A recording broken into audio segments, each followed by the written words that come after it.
Okay, all right. So it looks like we are live on YouTube finally. Let me readjust this real quick with YouTube.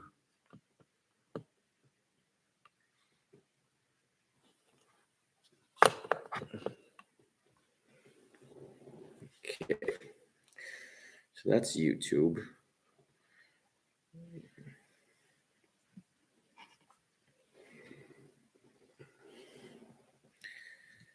Just getting all of this connected. Here, 1, 2, 3. Okay, very good. We're live on Orange.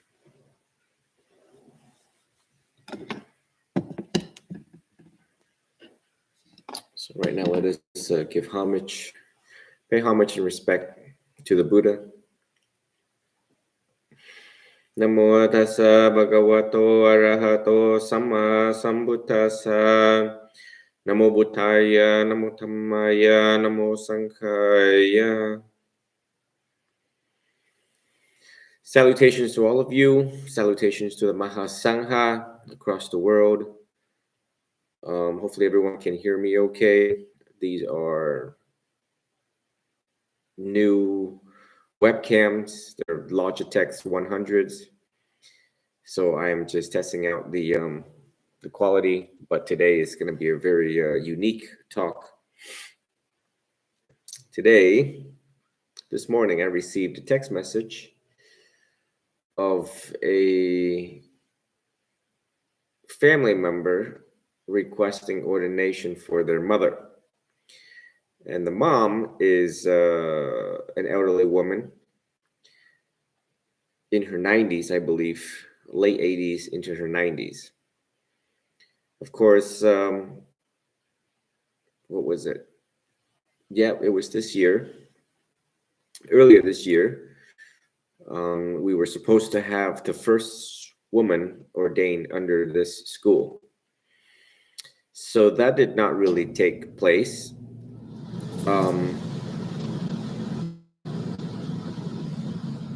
And so here comes now this request.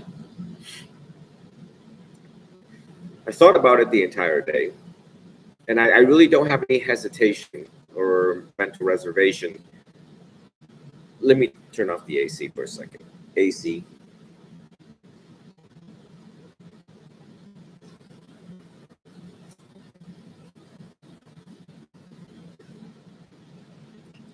That AC can be a little bit loud, so I said yes, and so it's leading now to this talk. But before I start talking about it, I believe this is the benefit of it. The ordination will take either in California or here at the monastery in Arizona between October 5th to October 10th. I thought about it real hard because this was such a sudden decision. I didn't prepare for this talk, so I'm just going I'm just going along as as we're live streaming in my head. But I think I got it figured out. Right in the United States, we need more leaders, both male and females.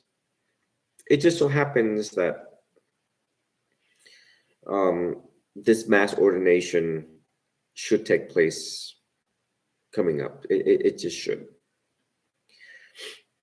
Now, a lot of eyeballs are going to be on me because of this message and mass ordination commencement. So the standards will be quite stringent. There's multiple layers of securities because of Buddhism's standards for women, which is fine.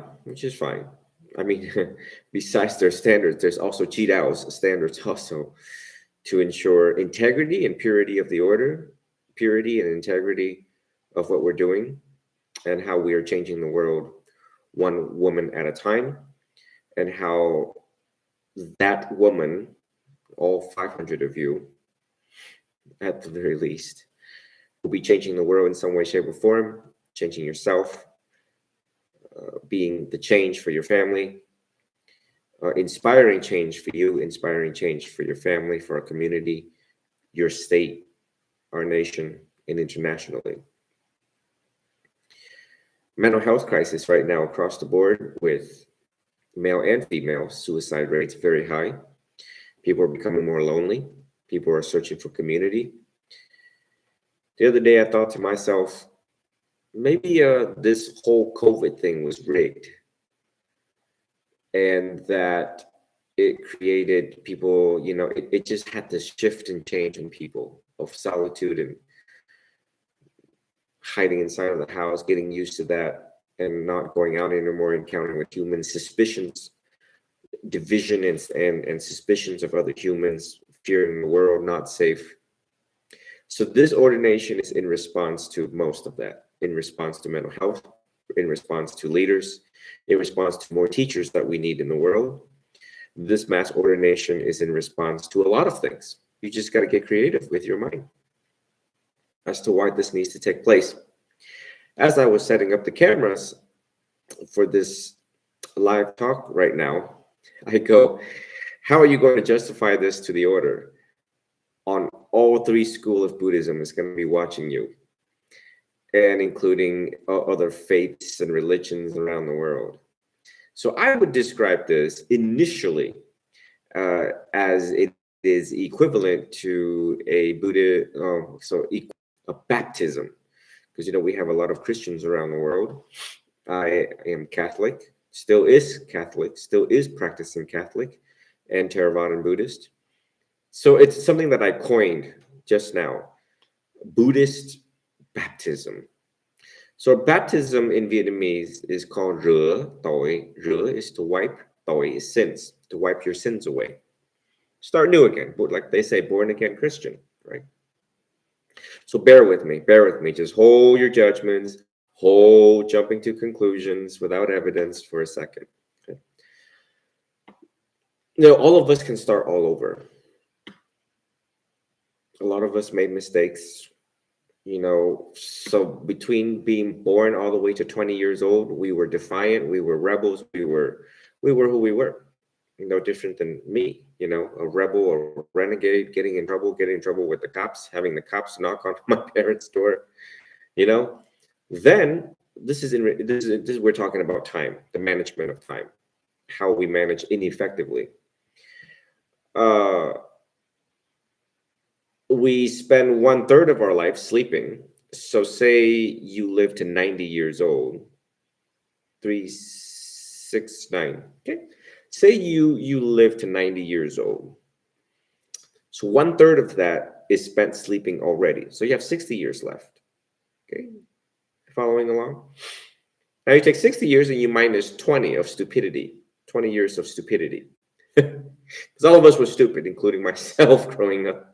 Okay, didn't get wise, trust me. So 60 minus 20, you have 40 years left of quality living. I caught that talk tonight with one of my teachers, Venerable Yak Wing. And I was like, wow, he really went there with the timing thing. Made sense. Then you have to think about the last 15 years of your life. Will be spent dealing with dementia, mild cognitive impairment, and Alzheimer's. So forgetfulness and so technically now 40 minus 10 to 15, you only got 25, 35, if even, quality life, quality living. What does quality looks like? Stop it. Some of you guys are making me laugh with some of your comments. And thank you for the roses and flowers on TikTok. Very engaging with TikTok. I love TikTok people. Someone put 30 years of stupidity. Actually, truth be told, I was 27 years of stupidity. I didn't ordain until I was 28, 29. So that was rough. So what does quality of life looks like? Well, obviously more laughter, more roses in your life, and less thorns. Okay. Um, More happiness. Just no PTSD, no depression, no anxiety, no lamentation, no mental defilement, no kilesas, asavas. And stop. Some of you put 60. Yes, so there's stop. Let me give this talk. Oh my God. Um, so so we don't have a lot of time when we talk about the quality of life. What does that mean? Furthermore, tonight, I was talking to Bree. Just this whole day is about Bree, Saint Bree. What a woman she is, and the just I go above and beyond my entire day for her. She's just a beautiful woman. Um, but she's in Virginia and I'm here in Arizona. So, I haven't even got a chance to talk to her about ordination. So today's talk is also going to be dedicated to women like Bree. She's young women like Bree, Saint Bree under this school. And so I was talking to Bree. We're talking about the subject of loneliness, and I call my cousin, who is a professor, young professor actually, and I said, Andy, what's going on with the loneliness situation in America? So we know at the time of this talk, the Surgeon General of the United States have called it a pandemic with loneliness. However, my cousin, Professor Andy, went into details about how people are not authentic and true to themselves. They have an inflated view and standard of what a friend should be, and if that person doesn't meet their standard, then I'm not your friend anymore. I'm looking for this person that can meet and rise up to my standards. So it was just a lot of problems identified, the what is the problem and how to fix it, but it all comes back with knowing yourself, effective decision, autonomy, independence, freedom, all of that. Know thyself. Same thing with all of our philosophers, Aristotle, Plato, Christ, Buddha. So, it's just like what a can of worms to think about the loneliness, the lack of community, the disconnection. Uh, how did we get to where we are today? You know, Technology plays such a vital. The invention of the computer was a wonderful thing, but it was also a very detrimental thing in regards to human social life, love life, interconnectedness, intimacy. You just go on a whole entire list. Ever wonder when you walk into um,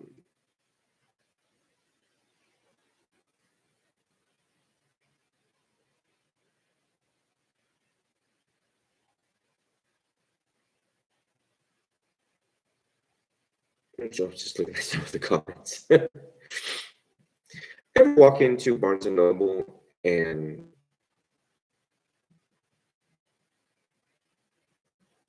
look at this, and the self-help section becomes bigger and longer every day. Like it becomes like this big U, like this big U, um, which is like choo choo choo. It's like you walk in, it's like a maze. This big U of self-help. I remember, that's how I remember back in my day, 10, 15 years ago, there was only like this small section of self-help, followed by psychology. But nowadays we have a lot of just, I just can't believe the section just being that big. It addresses self-esteem, self-concept, self-value, making decisions, time management, body dysmorphic disorder, cognitive behavior therapy, dialectical behavior therapy. It just goes on and on and on and on and on and on and on. So, know thyself. Know thyself. So, anyways, let's move on to the ordination situation. Um,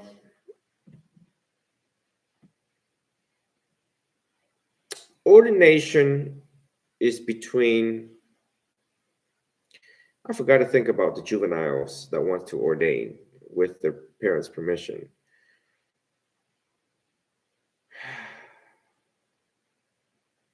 Hmm. Okay, so this ordination will be under my school of Jidao. Okay, but that has to take place first before we move into the traditional ordination for Buddhism, because it is the first layer of security. And just back up. Well, I'm easing everyone into the explanation of layer of security of background check.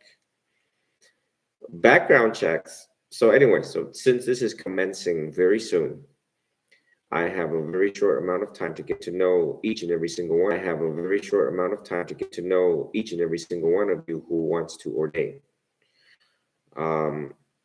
The rule says that you need permission with your parents, but I also know that there's toxic parenting and people want to ordain because they're not getting along with family members. They drive them crazy. You guys are from different religions and so on and so on. So that's why it will fall first under my program and not traditionally under Theravada Buddhism novice. You are a novice under School of Jidao, so that it gives a time for me to observe how you are, how you keep the precepts and how you conduct yourself. And there's a lot of things going on. In regards to the background check, you may not necessarily have to. I determine, but you need to give consent. So before you reach out to me, just make sure you fully understand this video of what is going to happen. What is happening is that you will have to disclose a lot of information about where you've been, where you are, where you want to, and who you want to go with, which is the teacher, and or any current relationships that you are in right now. So you need to disclose a lot of things that is found on job applications. And like one of the best standards to use is the immigration form N400, November 400. So any one of you that goes onto the USCIS.gov, United States Immigration form N400, look at that application. Before ordination takes place, maybe you should print it out and fill it out. It's very similar to the questions that I will be asking you. And you may have to submit to a background check, and you may have to furnish an FBI background check. That means all 50 states, okay? That's because I am creating a community, and that community needs to be safe. And you all need, so you let you know that your fellow Susan or Karen or whoever is sitting next to you, Rebecca and Anna and DeQuisha and Felicia, whoever is sitting in our group, you know that they have gone through stringent, thorough background check, okay? Because you guys know that the mosquito is a dangerous animal in the world, the most dangerous animal in the world. And the second most dangerous animal in the world is humans, male and female. So, so just, so you all should also know reciprocally that the teacher sitting in front of you does not, let me swear myself in.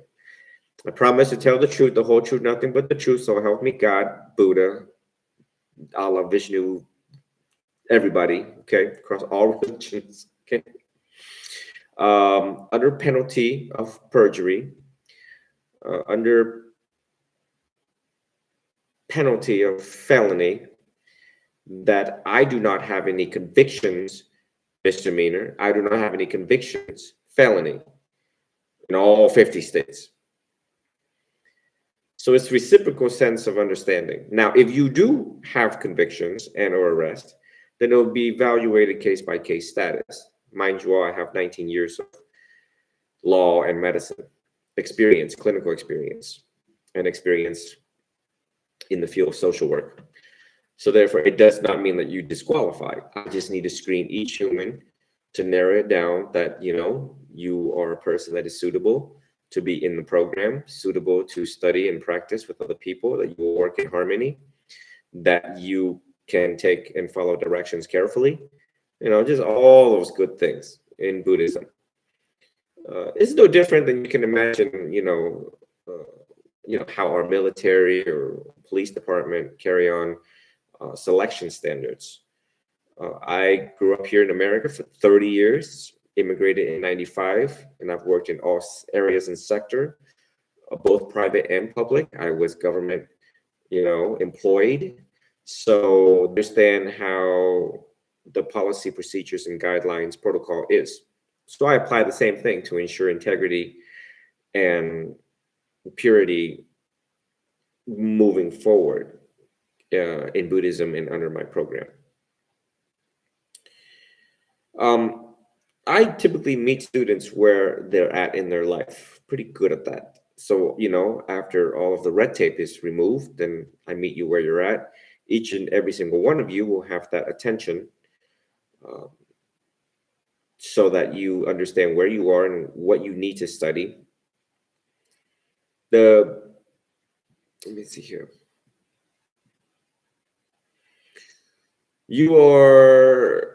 This ordination is unique because you don't have to stay with me. You don't have to, I'm traveling often. You will be practicing at home, so it requires tremendous amount of self-effort, self-discipline. It requires you to reach out to me often, and per individual, sometimes some of you may reach out once a week, twice a week, once a month. It depends on each individual that I will be keeping track of. You will need to get a job. This ordination does involve you having to make contribution towards the robes and all of the requisites that you would need and to contribute towards the program. That's because, for the past 10 years of me being a monk, people just have used Buddhism as entertainment and not doing the work, not investing into their education, not investing into their path of spirituality. They're just not doing the work. I think we all know that here in America, people want quick fix. They just want a pill. Take this pill and your pain goes away. But in Buddhism, you have to go through the pain. You